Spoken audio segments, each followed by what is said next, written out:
नमस्कार दोस्तों, मैं हूं बुद्धिमान जायसवाल। दोस्तों, ये जो बिहार पुलिस की गिरफ्त में एक आदमी है, जो ये आदमी का नाम शमीम है।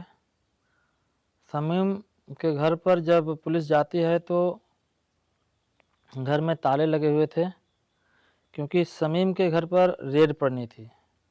इसलिए पुलिस वाले उस ताले को तोड़ते हैं और जब कमरे में दाखिल होते हैं तो उस कमरे में नहीं कोई खिड़की थी, नहीं कोई रोशनदान था, नहीं कोई बाहर जाने की रास्ता थी और नहीं अंदर की कोई भी आवाज़ बाहर जा सकती थी। उस कमरे में से भयंकर बदबू भी आ रही थी और उस कमरे में इंसानी मल पड़े हुए थे। उस कमरे में लगा हुआ एक और कमरा था। जब उस कमरे की कुंडी खोली जाती है तो उस कमरे के अंदर से एक लड़की निकलती है।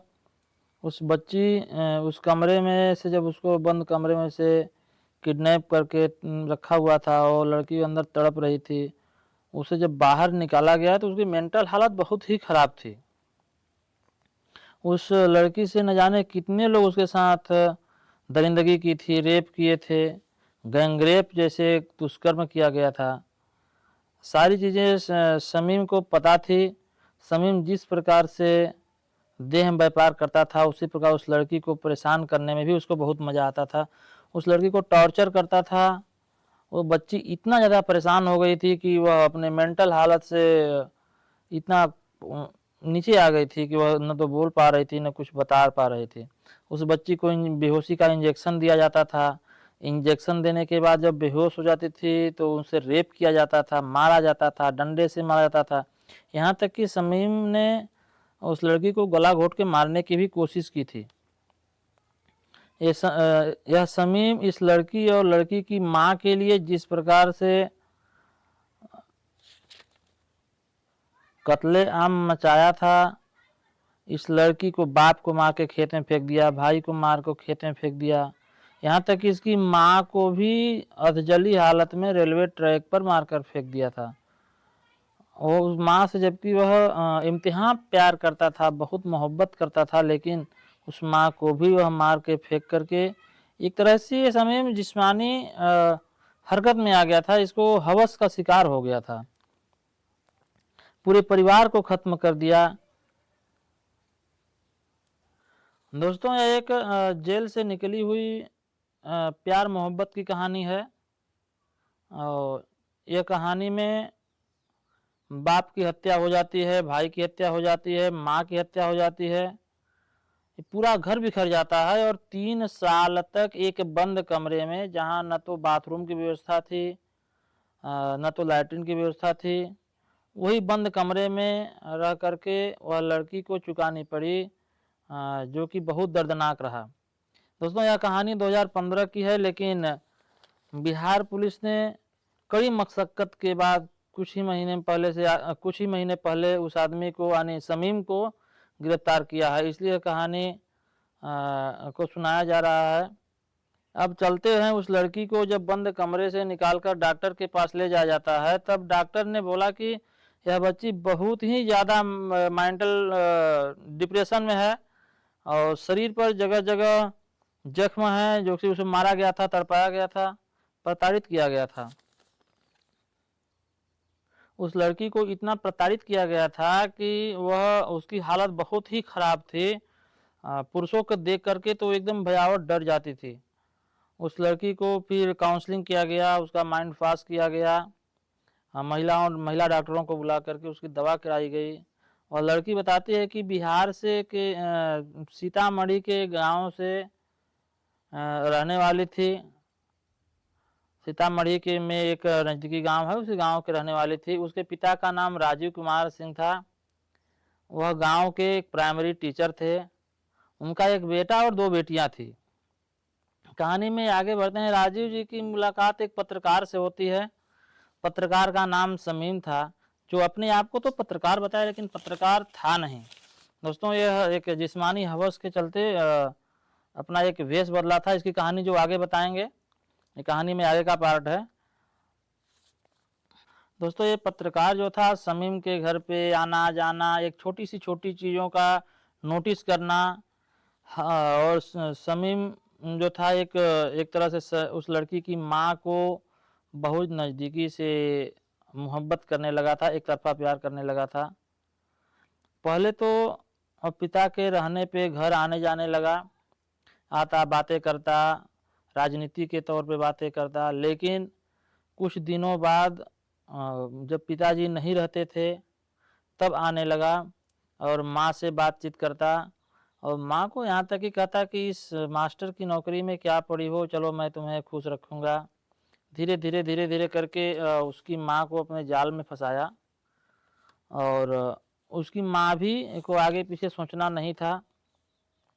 एक दिन अचानक वह उस मास्टर जी के कमरे में शमीम और इस लड़की की माँ ने दोनों लोग थे, और रंगे हाथ मास्टर जी आए और पकड़ लिए। इसके बाद मास्टर ने बहुत खास में सुनाया और कहा कि आज के बाद तुम हमारे घर नहीं आओगे। पत्रकार को डांटते हुए बोले कि आज के बाद हमारे घर तुम नहीं आओगे। और इसमें वह बहुत गुस्सा हुआ, अंदर ही अंदर टूटने लगा कि हमारा मोहब्बत अब छूट जाएगा, और वह आगे एक अपना प्लान बनाने लगा।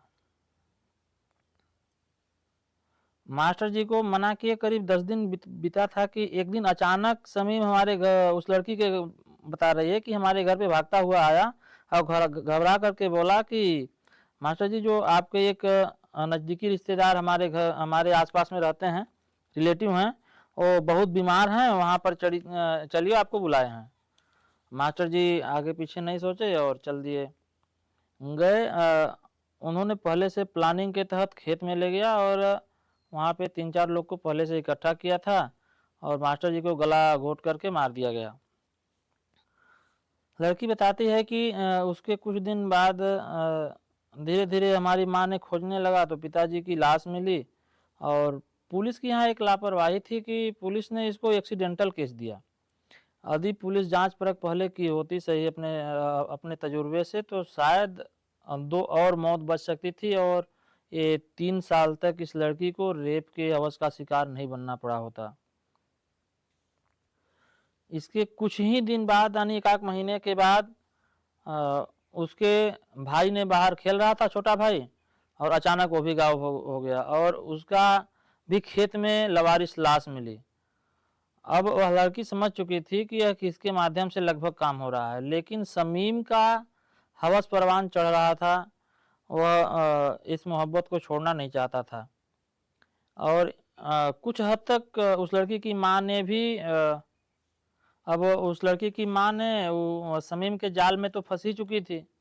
अब शमीम घर पर आया और माँ से बातें की, फिर वह कहा कि चलो यहाँ आप कैसे रहोगी, बिहार बिहार से लेकर के दार्जिलिंग आता है, और किराए पे कमरा लेकर के माँ और बेटी और शमीम तीनों लोग रहने लगते हैं।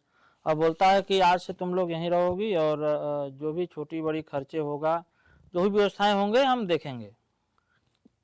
अब उसके माँ पे धीरे धीरे प्रेशर बनाने लगा कि तुम मुझसे शादी कर लो, लेकिन उसकी माँ ने शादी करने से इनकार कर दिया कि तुम हमारा पूरा परिवार बर्बाद कर दिए हो, मैं तुमसे शादी नहीं कर सकती। एक दिन उन्होंने उसको घूमने के बहाने ले गया और अधजली हालत में रेलवे ट्रैक पे उसकी लाश मिली। जब घर आया तो लड़की ने जब पूछा कि मेरी माँ कहाँ है, तो उन्होंने बताया कि वह तो गई है कुछ घूमने, 2-3 दिन बाद आ जाएगी। लेकिन जब वो नहीं आई और इधर रेलवे ट्रैक पे जो लाश मिली थी, इसकी पुलिस ने जांच करने लगी, तो पता चला कि शिनाख्त हुआ कि इस लड़की की माँ ही वह है जो अधजली हालत में रेलवे ट्रैक पे मिली है। अब उस लड़की को समझ में आ चुका था कि यह आदमी कैसा है। यह आदमी पूरे परिवार, मेरे पिता, मेरे भाई, मेरी माँ को मार करके यही आदमी फेंका है। अब वो लड़की उसके चंगुल से बाहर निकल पाती, भाग पाती, तब तक वह समझ चुका था शमीम ने इतना जालसाज आदमी था। वह उसको एक बंद कमरे में, जिसमें खिड़की रोशनदान तक ही नहीं थी, उसमें ले जा कर के बंद किया और उस लड़की को शमीम ने बेहोशी का इंजेक्शन देता और उससे रेप करता, उसे प्रताड़ित करता, धीरे धीरे धीरे जब समीम का मन भर गया उस लड़की से, तो उन्होंने सोचा क्यों ना इस लड़की का उपयोग करके कुछ पैसे कमाया जाए। तब वह बाहर से अपने दोस्तों को लाता, उसे बेहोशी का इंजेक्शन देता और रेप करवाता। धीरे धीरे धीरे यह प्रक्रिया 3 सालों तक चलती रही। लड़की ने बताया कि मुझे कभी जब होश रहता था तो हमने कुछ नाम उन लोग को बात करते सुने हैं। जो नाम उस लड़की के बताया अनुसार यह है कि समीम अख्तर, राजू मियाँ, इसरार मियाँ, माजिद अली, अमित और चंदन, ये वो लोग हैं जिनका नाम लड़की ने बताया था। कभी कभी होश रहने पर यह नाम सुन लिया करती थी बातें करते हुए। एक कहानी तो पुलिस के पास मिल चुका था और लड़की भी पुलिस के पास थी, ये नाम भी पुलिस को मिल चुके थे, लेकिन एक वह बात, वह एक कहानी जो छुपी हुई थी, जो उसकी माँ ने छुपाया था, जिससे पूरे परिवार का अंत हो गया। इस वारदात में 9 साल बाद कैसे वह आदमी के एक दूसरे देश से बिहार के पुलिस ने पकड़ कर लाती है, एक कहानी ही बन के रह गई है कि एक रेप की घटना थी। कैसे 2015 में इस कहानी की खुलासा हुआ और 9 साल बाद वह आदमी दूसरे देश से, नेपाल से गिरफ्तार होकर के आता है भारत में।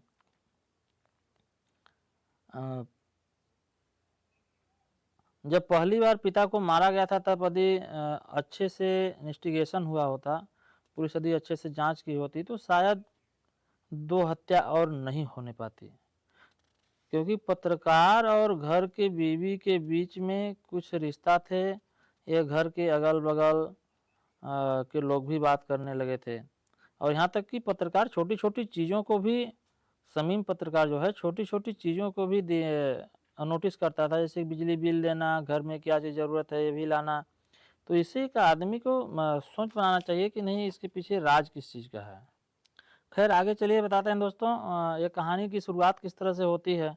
ये माँ जो है, माँ का नाम बताया गया है रीना उर्फ खुशबू, और जो ये मुखिया थे, टीचर थे स्कूल में, जो प्राइमरी स्कूल में पढ़ाते थे, उनका नाम राजू था। और राजू, उनके ऊपर एक डोमेस्टिक वायलेंस का एक केस था, लगा था, और वह जेल जाते हैं। सीतामढ़ी के जेल में पहले से ही समीम मौजूद था। रीना और खुशबू एक बेहद सुंदर औरत थी। जब अपने पति से वह मिलने जेल जाया करती थी तो समीम का नज़र पड़ गया था। समीम जेल में ही रहते रहते राजू, जो मास्टर जी थे, राजू से बातें करता था कि आपका घर कहाँ है, क्या आप काम करते हैं, क्या नहीं करते हैं। तो जब राजू बाहर आए तो अपने अंदर सुधार लाने की कोशिश किए और वह एक मास्टर की नौकरी कर लिए और अपना जीवन यापन करने लगे। इसी बीच जब समीम ने जेल से बाहर आया तो वह राजू के घर पता लगाने लगा कि क्या कर रहे हैं आजकल, कहाँ हैं, कैसे हैं। धीरे धीरे पत्रकार बन के उनके घर जाने लगा, बातें करने लगा, और बातें करते करते जैसा कि हमने पहले बताया कि फिर वह अपने जाल में रीना उर्फ खुशबू को फंसाया। फिर उनके पति राजू को मार करके खेत में फेंक दिया, फिर उनके बेटा को मार दिया। फिर रीना और खुशबू यानी लड़की की माँ को लेकर के दार्जिलिंग आ गया, फिर वहाँ से उनको भी मार दिया। फिर लड़की के साथ 3 साल तक टॉर्चर किया और गैंग रेप करवाता रहा। दोस्तों अब यह मामला 2015 का था और कोर्ट में ये मामला चलते चलते इसका फैसला जुलाई 2022 में आता है और सुनवाई में राजू मियाँ और इसरार मियाँ को फांसी की सज़ा मिलती है। हालांकि फांसी अभी दिया नहीं गया है, और हालांकि 3 साल हो गए, फांसी नहीं दिया गया, लेकिन फांसी की सज़ा दी गई। वहीं 3 अपराधी चंदन, मजीद और अमित, तीनों को सबूत के अभाव में दोष मुक्त कर दिया गया, छोड़ दिया गया। लेकिन मुख्य आरोपी पुलिस के गिरफ्त से बाहर था। जो बिहार की पुलिस है उसके गिरफ्त से बाहर था। कहाँ उसके साथियों की फांसी हो गई और कहाँ जो मुख्य आरोपी है, जो लड़की को किडनैप किया था और जिन्होंने किडनैप करके रखा हुआ था, वो पुलिस की गिरफ्त से ही बाहर है। दरअसल हुआ क्या कि जब 2015 में पता चला कि वह लड़की पुलिस के हाथों चढ़ गई है, तो शमीम ने चुपके से बिहार से नेपाल भाग गया। इधर बिहार की पुलिस ने लुक आउट नोटिस जारी किया था। नेपाल पुलिस ने 2017 में ही शमीम को गिरफ्तार कर लेती है। वह नेपाल के जेल में पड़ा रहता है। इधर कुछ दिन पहले नेपाल के पुलिस जब शमीम को छोड़ती है तो उसे लगता है कि मैं तो आज़ाद हो गया, लेकिन इधर बिहार की पुलिस सामने खड़ी थी और उसे उठाती है कि तुम्हारे 2 दोस्तों का तो फांसी की सज़ा मिल गई, अब तुम चलो, तुम्हारा भी कुछ सज़ा मिल जाए, तुम भी भारत का कुछ सैर कर लो। दोस्तों, इस कहानी में सुनाने से किसी को परेशान करना नहीं है, किसी के दिल दुखाना नहीं है। इस कहानी में आप क्या सोचते हैं, कमेंट करके ज़रूर बताएं। जय हिंद।